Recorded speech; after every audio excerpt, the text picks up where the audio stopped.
Why are you so unhappy? By Krishna's mercy. भोक्तारं यज्ञत्पसां सर्वलोक महेश्वरम् सुहृदं सर्वभूतानां ज्ञात्वा मा शान्तिं ऋच्छति. Quote, the sages, knowing me as the ultimate purpose of all sacrifices and austerities, the supreme lord of all planets and demigods and the benefactor and well-wisher of all living entities, attain peace from the pangs of material miseries. Lord Krishna, Bhagavad-gita, 5.29. I get it that any time you introduce something new to a particular community or population, you will meet resistance. It is like the IT consultant parachuting in to fix a major problem. It might be that a particular e-commerce website is down. This is preventing sales from taking place that translates to millions of dollars. The consultant conducts their initial assessment. They make a series of recommendations. The existing IT staff at the company resists. When pressed on the justification for their objections, they come back with a standard line. Well, that is how we have always done it. If you ask people to give up certain behaviors to which they are accustomed, there is similar resistance. For instance, in the Vaishnava tradition, for the serious student looking to rise to the level of Brahmana, there is something known as the four regulative principles. No meat eating, no gambling, no intoxication, no illicit sex. Someone hearing these restrictions lumps everything into one category: no fun. You are basically asking them to give up everything enjoyable in life. If you make the appeal that this is for advancing in understanding God, they have their own response. They will say that God gave them this life to enjoy. It is the only life they get.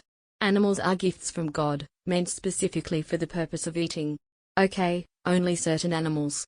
Not the ones that are cute and fuzzy. Yes, God allowed those other animals to experience attachment, love, and pain. Some of them produce milk at the mere sight of their children. Nevertheless, it is the human species which is at the top. They are allowed to enjoy life through killing these innocent animals. There is no reason to give up gambling or intoxication. God wants his children to enjoy. Why would you stand in the way of that? The simplest response to such objections is a question.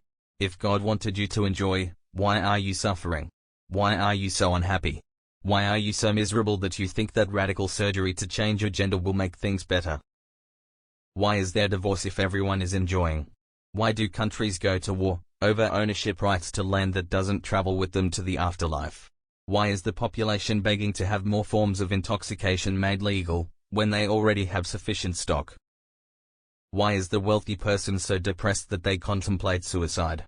Why is one group envious of another, when everyone is living in something like a bubble, which is ready to burst at any moment?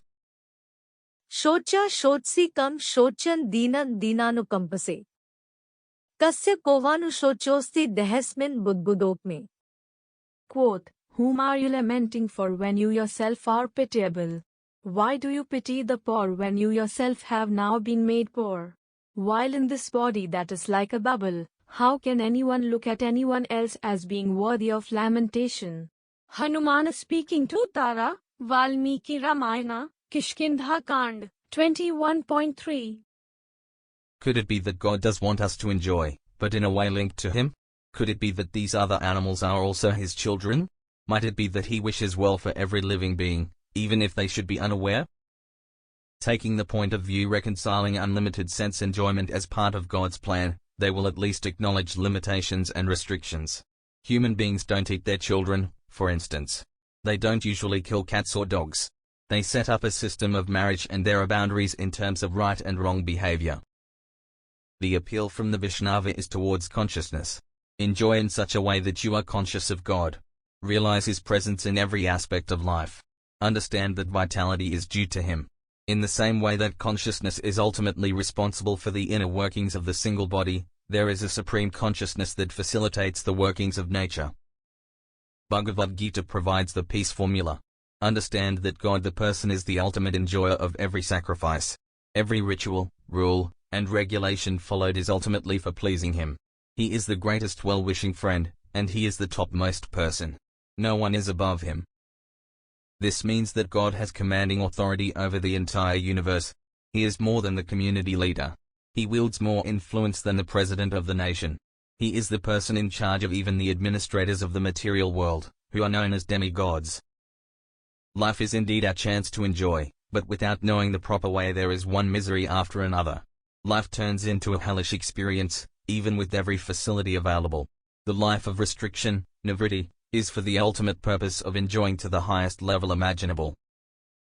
In closing, at first little appeal, troubled by restriction to feel, that my fun taking away, and torture in rules to say, but to higher realm to rise, with joy unimaginable in size, experience with happiness lasting, when choice for bhakti casting,